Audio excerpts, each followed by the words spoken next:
Everybody, welcome to Rev'd Up for Sunday. We are 1/3 of the clergy of St. Mark's Episcopal Church in New Canaan, Connecticut, along with from behind the camera to the front of the camera. Once again, Rob, so great to have you back, our Director of Digital Ministry, and you are also a congregational minister in training. That's a good way to sum it up. Correct window. Okay, this is the first time I'm doing a pod with you, and I'm very excited because today we have a serious piece of scripture here today.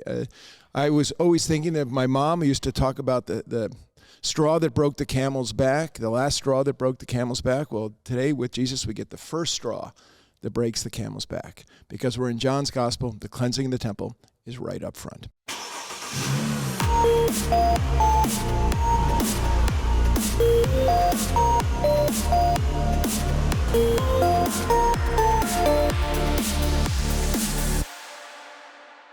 So let's go to the text. This is John chapter 2, verses 13 to 22. The Passover of the Jews was near, and Jesus went up to Jerusalem. In the temple, he found people selling cattle, sheep, and doves, and the money changers seated at their tables. Making a whip of cords, he drove all of them out of the temple, both sheep and the cattle. He also poured out the coins of the money changers and overturned their tables. He told those who were selling the doves, "Take these things out of here. Stop making my Father's house a marketplace."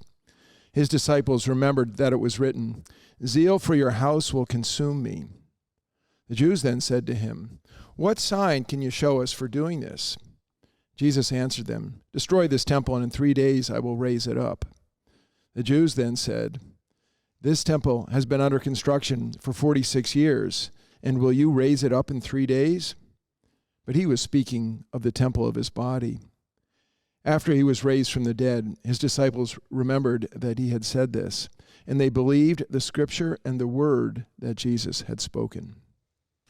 Ooh-wee. Ooh-wee. So if anyone ever asks you, what would Jesus do? I guess the chasing people around with a whip and flipping over tables is not outside your possible options for that. You don't get a lot of that in preaching in most churches here. WWJD. So what do you make of all this?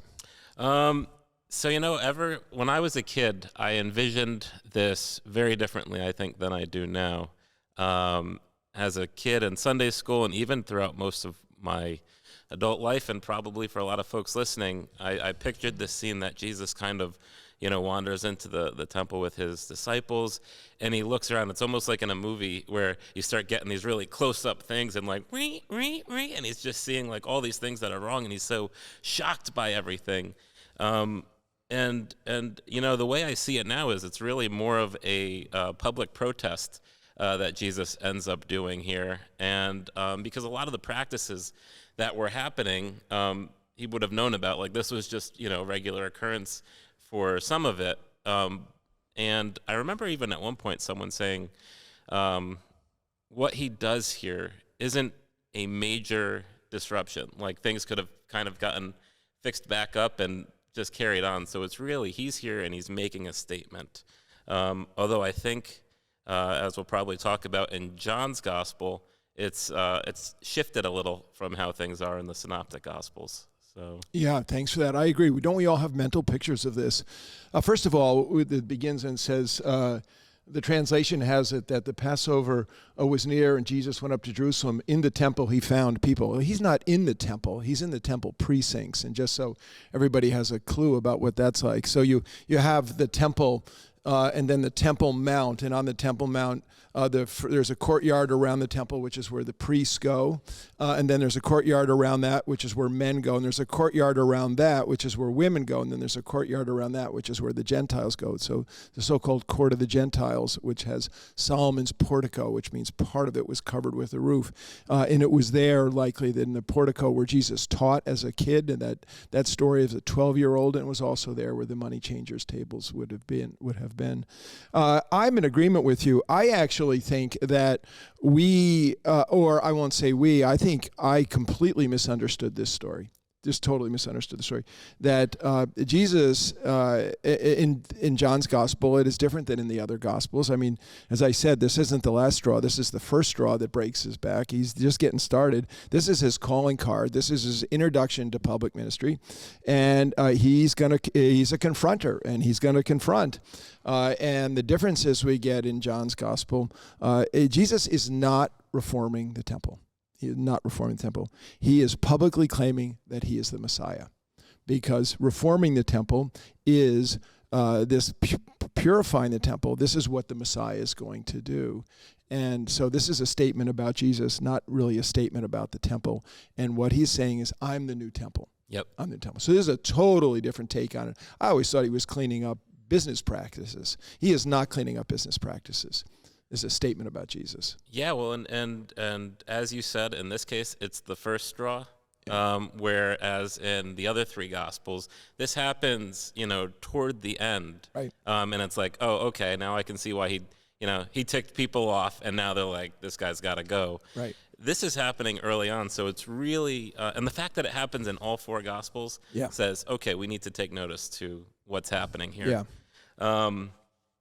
I think one of the big things is even just the language. So, he says in the other Gospels, Jesus says, you have turned this into a den of thieves, right? Is that the language, if I'm correct? Yeah, exactly. And also in John's Gospel, when we're kind of comparing things, he's got, this is the only one that mentions the other, like the larger animals and all that. Right. And Jesus specifically makes a point to speak to those selling the doves, or in some cases I see it as pigeons, but he makes a point of it. And so the animals are for sacrifice. You've journeyed here. You can't carry with you a lot of animals, that you're going to need to sacrifice. The temple, at that point, for them being basically where they said, this is where God is located.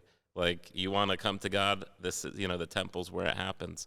Right. I think in our society now, we're so used to, we understand we have access to God wherever we are. Although I think in a lot of our practices, sometimes we feel we have to be in a church or whatever place we gather to do these things and to recognize these things. But any case, with the birds specifically, those would have been for the poor. More likely, those were. So, is this something that Jesus is calling out the dove sellers because he's saying, is it less harsh for them? Is he being less harsh? We say it says he chases the others out, and then he kind of calls out the dove changers, or the dove sellers. Sorry, or is he saying, you guys are the ones really exploiting the poor here? I've heard people kind of come at that different ways, and I think the big, that's one that gets me wondering. It's super interesting, and I'm glad you brought that up. And Elizabeth and John can't be with us today, which is how we are so honored to have you here, Rob. And I'm sure that Elizabeth and John would be able to weigh in on that. I don't know the answer to that at all, and I think it's kind of interesting, because when the gospelers, the writers of our gospels, the former of our gospels, put it together, they describe what this means through the quotation of the scriptures, right? Through the quotation of the Hebrew scriptures. That's how we get the interpretation of what's happening here. And that piece, then, part that you're describing, is not interpreted, and so it would be, that falls into the speculative theology category. But I think one of the things you said right at the outset is that in Mark's gospel, which is this scene is rooted, Mark's gospel takes root in Matthew and Luke, and they have the quotation that this is my Father's house, a house of prayer for all people, and that you're turning this into a den of thieves. That's not there in John's gospel. Yeah. We're not told what the problem is, but the scripture that we do get is from Zechariah. It's the last line in Zechariah, and it is this: and there shall no longer be traders in the house of the Lord of hosts on that day being the day of the Lord. There shall be no merchant, and the word for merchant is the same word as Canaanite, a Gentile Canaanite.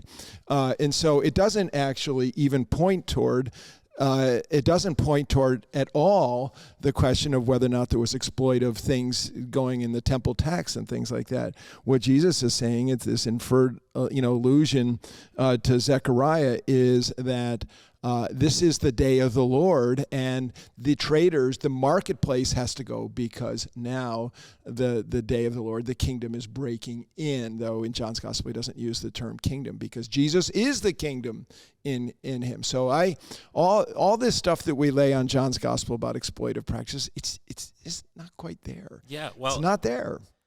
Well, and just thinking about what does the temple mean to John's audience. Right. So the temple's gone. By the people who are reading this and receiving that's this, a good call on your part. The temple's gone by that point. Yeah.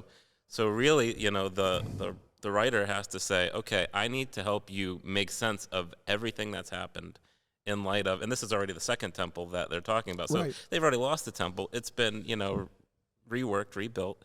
But now, for John's people, this was the center of everything. This is, like I said, this is where God was located for them. And so now we have this story of Jesus saying, I am the temple, and, destroy me, but I'll come back in 3 days. Right. Yeah. Which is is such an enigmatic kind of weirdness in his day.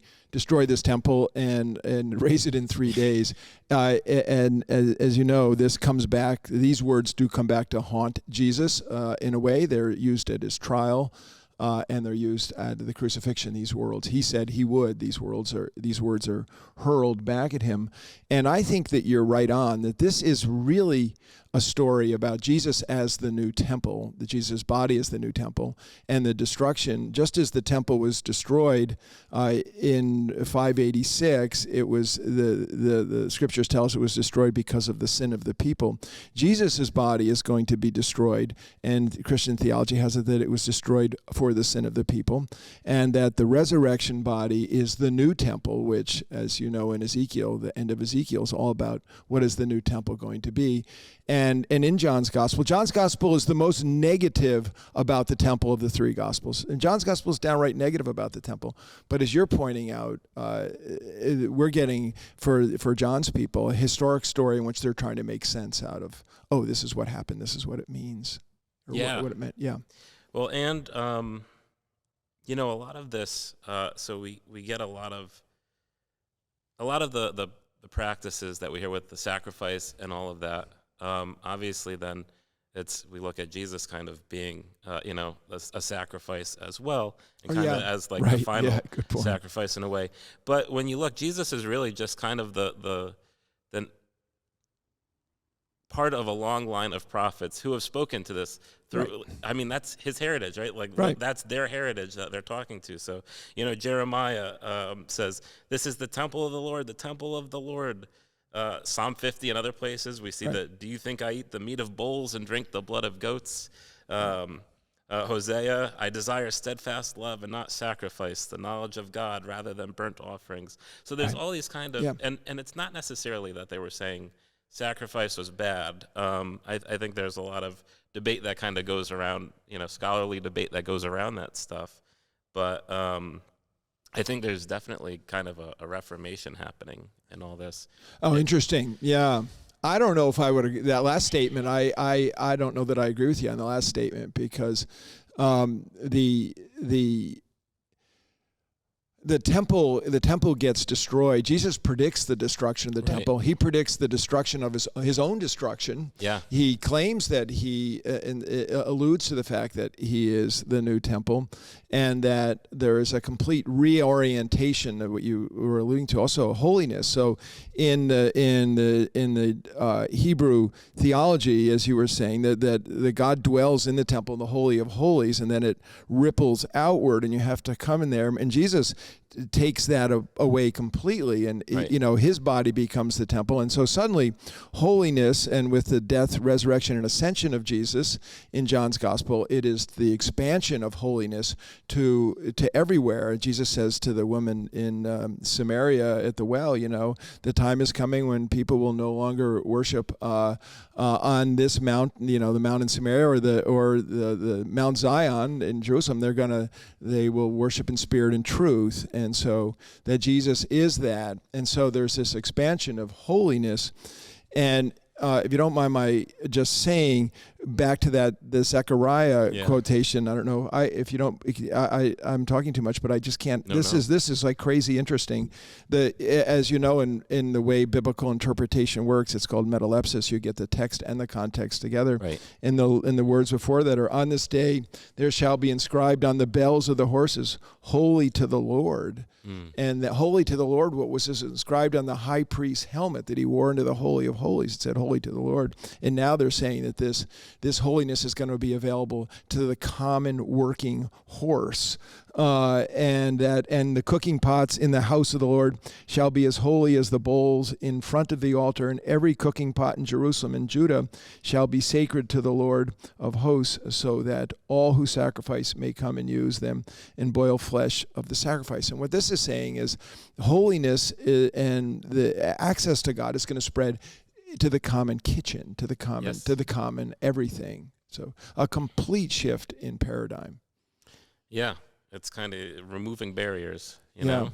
I remember Nadia Bowles-Weber gave a sermon on this years ago, and she kind of, part of it was she brought this story into part of it and said she saw this kind of as the shift from, it breaks down the barriers of us and them, and there's only us. Oh, yeah, that's cool. That's really cool. And how, you know, when there's us and them, well, if you're on the inside, it's good news for you, you know, but when there's only us, it's good news to everybody. The good news is good news to everybody. I'm glad you brought that up, because I think that Elizabeth would have brought that up, or John would have brought that up. Thanks for that. Our Gerardian your Gerardian heart. Yeah. Okay, so I've got one for you, because I'd like to talk about you know, I have things to say about Jesus's outburst here. Do you have anything? I mean, anger or anger is not a bad emotion. So when right now I'm doing a chaplaincy program, a CPE at the hospital. And I remember when I had to interview for it, they were like, okay, so tell us about your your negative emotions, like sadness and anger. And I was like, well, I don't think there's actually such thing as a negative emotion. I think when these things take over us, any emotion can be bad if it takes over. But so to me, it's almost like righteous anger is kind of what I call it. Anger shows you care about something, and you care deeply about something. And so if you see a system that's flawed or broken, it's speaking out about it. So for me, I guess that's where this kind of brings me more into the you know, social justice areas and things like that, where we kind of look at our faith leads us to action and things like that, and speaking truth to power and calling things out. And so in some ways, maybe more in the other versions of this than this, because I think in John it really is Jesus establishing himself kind of as the temple, but I think, you know, there's a lot of calling things out. So to me, the kind of angry Jesus flipping tables, chasing people with a whip, doesn't necessarily have to run, you know, butt up against the peaceful, gentle, mild Jesus that we tend to think of. I think we can kind of hold both of these things in balance together. Interesting. And I like the way you tied that in with the question of righteous anger. I think that through the years I see this less as angry Jesus. I don't really see that. That's how I was always taught about it. But I think we're told what the emotion is, which is zeal. Yeah, and that the problem is we are human beings and don't know for nothing about zeal. We know about anger. And so we make this angry Jesus. But the zeal for your house will consume me, from Psalm 69, the beginning of that verse 69, verse 9. It's a good Gerardian psalm. And Psalm 69 is referred to in the New Testament of nearly 15 times. And that the zeal that is being talked about here is attributed to God. And so God has a zeal for God's people, and it's sometimes translated as jealous. And it's not, I'm not jealous of God doesn't say I'm jealous of my people. God is jealous for my people. God has a holy desire, because God knows, the divine knows what life can be if we are in this together. So it's a loving jealousy. Jesus' zeal, his zealousness, is for the communion that Jesus knows that people can have with the divine, and he is cleaning out anything that's not part of that. that's in the way of that relationship. So anyway, I see it less as an angry outburst. Yeah. He's not like a wild rabbi that came up and had a fit. Right. That, this is not Jesus lost it because they're exploiting people or exploiting the poor. This is Jesus being divinely zealous in purifying the temple. And when they say, by what authority to do this, then it isn't just like, what authority are you flipping over the money changers' tables for? It's by what authority do you claim to be Messiah? Right. This is Jesus' calling card, the beginning of his ministry, and he puts down, he doesn't warm up to this like an off-Broadway play like he does in the other Gospels. He shows up on Broadway right from the start and bam, slams it down on the table, says, this is who I am. Well, this is his first really public thing of it, too. I mean, the only sign really before this was the wedding at Cana, so, which is more private, and now it's like, okay, that's his warm-up, really. Now he's right in front of everybody. I mean, this is, as it says, it's during, the Passover time, so there's a lot of people around. And I mean, we're so imbued in the Matthew, Mark, and Luke view of things that we completely miss a bunch of things. In the Johannine rhythm of things, we get the beginning of chapter 2 of the Gospel. We get the miracle at the wedding of Cana of Galilee, which, as you rightly point out and importantly point out, this is for his disciples to see that he's the Messiah. That's the flowing of wine, the Messianic age. And then it says he went to Capernaum with his mother and his brothers for a little while, which always sounds to me like they went for vacation to the sea. Yeah. And then he shows up and he flips over the tables, and it's like, okay, something new happening here in town. It's a big difference. Oh yeah. So you got something to say about flipping over tables? I got something to say. I want to hear what other people have to say. I think they've listened to us a lot, but I've got my shirt right now. It says, "Stop trying to sit at the tables that Jesus flipped." But we want to hear what does this all mean to you? So we've never done this before, but I have a unisex medium shirt of what I'm wearing.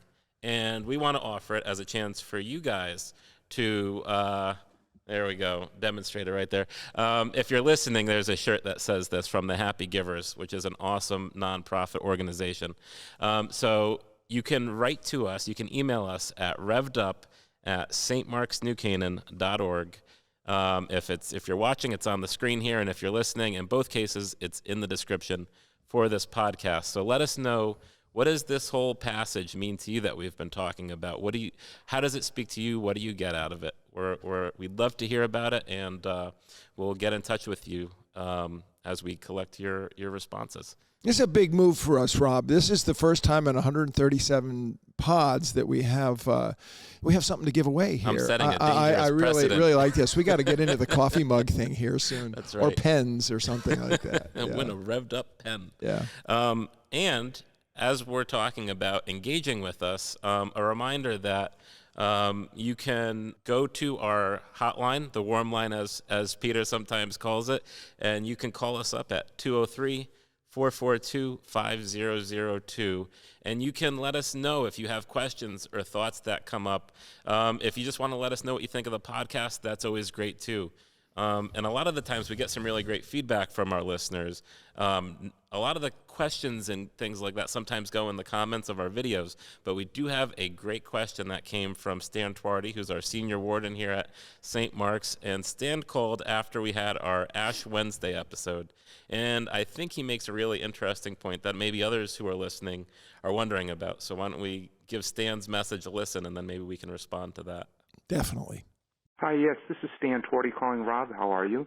I just watched the Rev'd Up for Ash Wednesday, and I will show Peter, Elizabeth, John, you, and everybody my ignorance, which is, why are we wearing ashes on Ash Wednesday when the whole lesson from Matthew is to do things in private, in secret? And by wearing ashes, we're doing things very publicly. And sometimes it seems to me like, oh, this is my way of showing the world what I believe, and that's the confusion I have. Thank you all for what you do. Take care. Okay.